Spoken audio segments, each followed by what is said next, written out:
को भारी नुकसान पहुंचा। कई इलाकों में तेज आंधी और बारिश के साथ ओले भी गिरे, जिसका सबसे ज्यादा असर अमरेली में दिखाई दिया, जहां तेज आंधी के साथ जमकर बारिश भी हुई।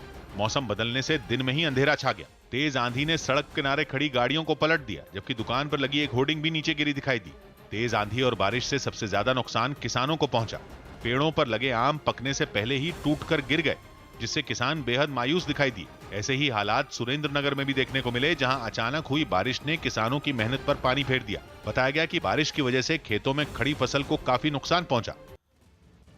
हॉलैंड में कोरोना वायरस के मरीजों के इलाज में जुटे स्वास्थ्य कर्मियों के लिए ट्यूलिप फूल के खेतों में एक संदेश लिखा गया। खेतों में फूलों की कटाई इस तरह से की गई कि वहां #स्टे स्ट्रॉन्ग यानी हौसला बनाए रखने का संदेश लिखा नजर आया। इसके साथ ही खेत में ट्यूलिप पकड़े एक मुट्ठी भी बनी दिखी। बताया गया कि इसे बनाने में करीब 30 लाख ट्यूलिप लगे। हॉलैंड पूरी दुनिया में अपने यहाँ उगाए जाने वाले ट्यूलिप फूलों के लिए जाना जाता है और इसलिए स्वास्थ्य कर्मियों को सम्मान देने के लिए ट्यूलिप के खेतों को चुना गया। ओडिशा में केंद्रीय कौशल विकास मंत्रालय की स्किल इंडिया योजना के तहत ITI कटक ने एक ऐसा रोबोट तैयार किया जो डॉक्टरों और स्वास्थ्य कर्मियों को बार बार कोरोना मरीजों के पास जाने से बचा सकता है।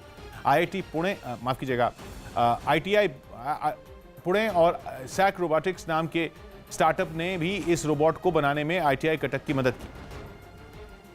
और ये रोबोट केंद्रीय कौशल विकास मंत्रालय की स्किल इंडिया योजना के तहत तैयार किया गया। इस रोबोट के हाथों को ऐसा आकार दिया गया है कि ये ट्रे को पकड़ सके।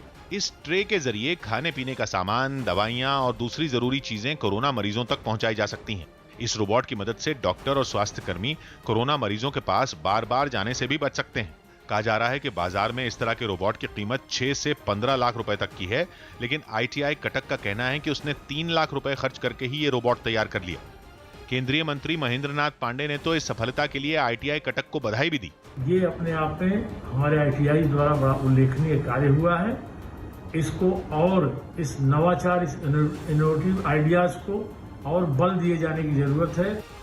देश भर के मेडिकल कॉलेजों जहां पर नीट की परीक्षा दाखिले के लिए नहीं इस्तेमाल होती, वहां भी होगी।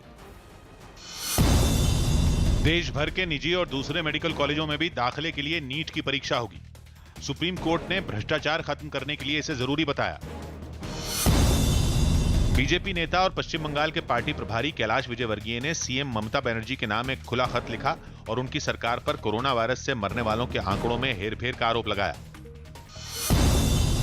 नागपुर में एक और इलाका कोरोना वायरस का नया हॉटस्पॉट बन गया।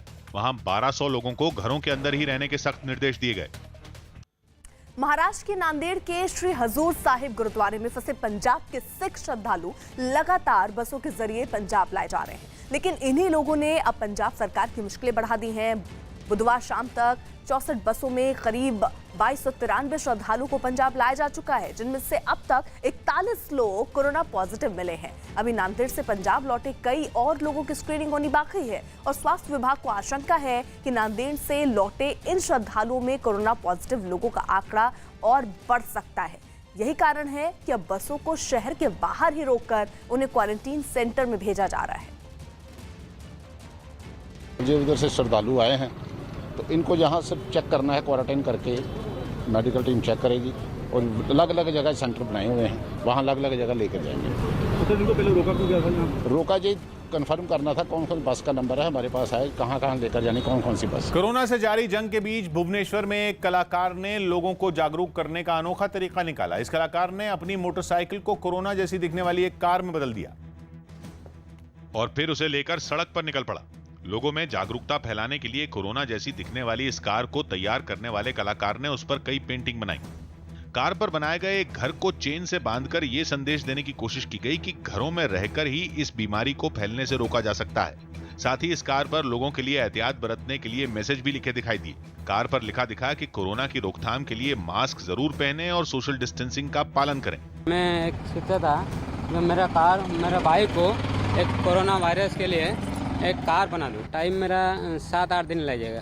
इस कार के पिछले हिस्से पर पेंटिंग के जरिए महामारी के इस दौर में जो लोग लगातार अपनी सेवाएं दे रहे हैं उनका भी शुक्रिया अदा किया गया। पश्चिम बंगाल के हुगली में लॉकडाउन के दौरान तैनात एक पुलिस वाले पर एक नर्स को थप्पड़ मारने का आरोप लगा। इस घटना का एक वीडियो भी सोशल मीडिया पर वायरल हो गया, जिसमें रात के वक्त एक इलाके में तैनात पुलिस वाले जहां से आने वाले लोगों की जांच करते दिखे, तब एक स्कूटर पर अपने दोस्त के साथ जा रही एक नर्स पुलिसकर्मी से उलझ गई और बहस बढ़ने के बाद उस पुलिसकर्मी ने स्कूटर पर बैठी उस महिला को थप्पड़ मार दिया। बताया गया कि स्कूटर पर बैठी महिला पास ही एक सरकारी अस्पताल में नर्स है। हालांकि इस घटना के बाद किसी ने भी शिकायत दर्ज नहीं करवाई और आपसी सहमति से इस मामले को सुलझा लिया गया। अफ्रीकी देश